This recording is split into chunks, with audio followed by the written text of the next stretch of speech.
This is Valley News Live at noon. We begin this afternoon with breaking news. Police have identified the victim in Friday's fatal shooting in Moorhead. Police say Abdi Muhammad Abdi was shot near 17th Street and 30th Avenue South on the evening of September 10th. A preliminary autopsy states he died from gunshot wounds. No one has been taken into custody yet, and police say it's still a very active investigation. They're asking everyone in the area to check their security footage from that night and to call Red River Regional Dispatch with any information. Well, new for you at noon. Officials in Detroit Lakes say a fire at Washington Square Mall last Friday was accidental and unintentional.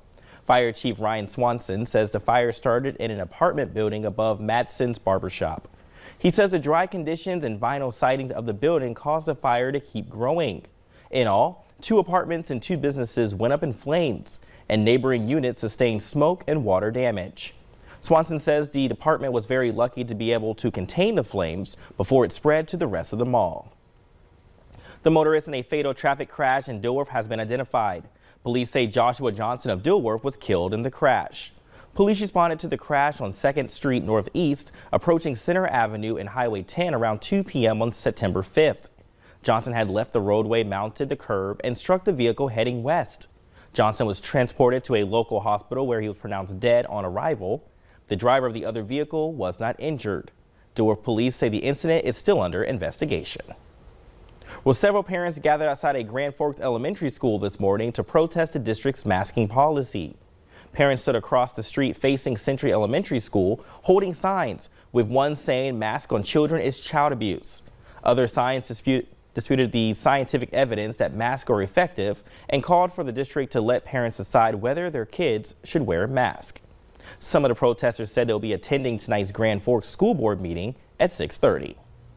Well, we got a chilly start to the day, and it looks like clouds are already moving in. Let's check in with meteorologist Lisa Green to see what we can expect rain today. Hey, Lisa. Hey, yes, clouds and rain showers and thunder showers starting to push in. This is our view in Devil's Lake. You can see that dark sky there indicating some of those water-laden clouds that are going to continue to move their way into the valley and bring us a chance for some, not just rain, but some thunder as well. And temperatures will struggle as a result. Some of our western communities will be the coolest today because the clouds have been there longer, and that's where we'll see the rain first. Jamestown's at 57 degrees, mostly cloudy. Fargo's at 67 with some sunshine, and Fergus Falls also enjoying some sun.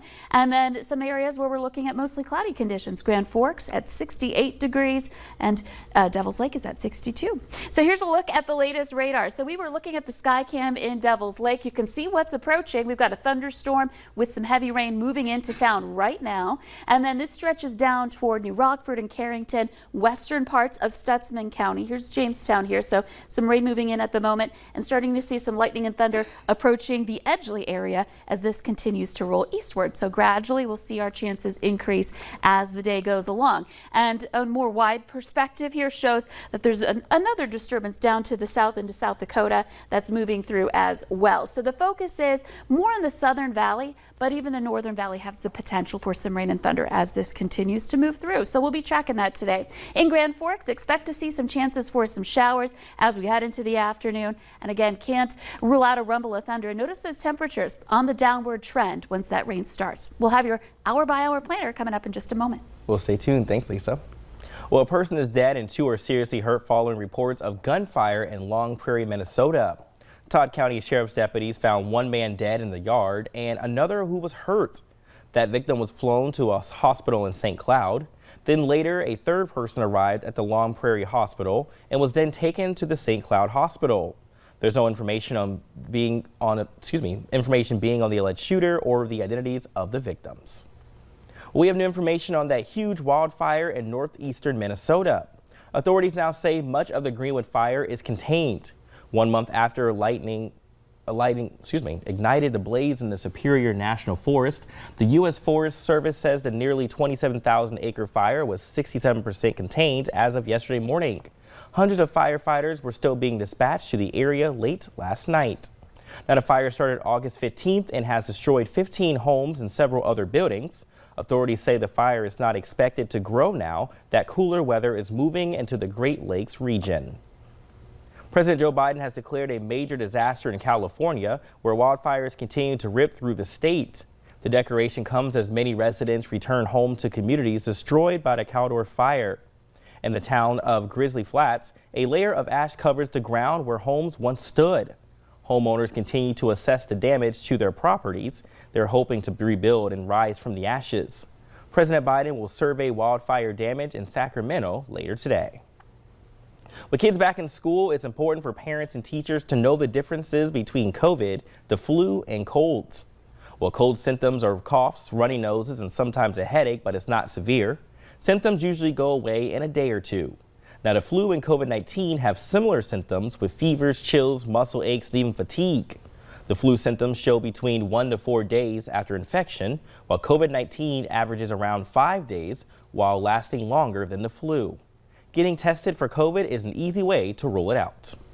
We recognize it, the more medical interventions we can do. If your symptoms linger too long and you don't get tested, by the time you get into complications, it might be too late to do anything. And during that time, you may have spread it to many other people as well. One person on average can spread COVID-19 to 6 to 8 people. It's important to get tested if you have COVID symptoms, even if you've been vaccinated. There's a street closure in West Fargo that starts today and will last for about 3 weeks.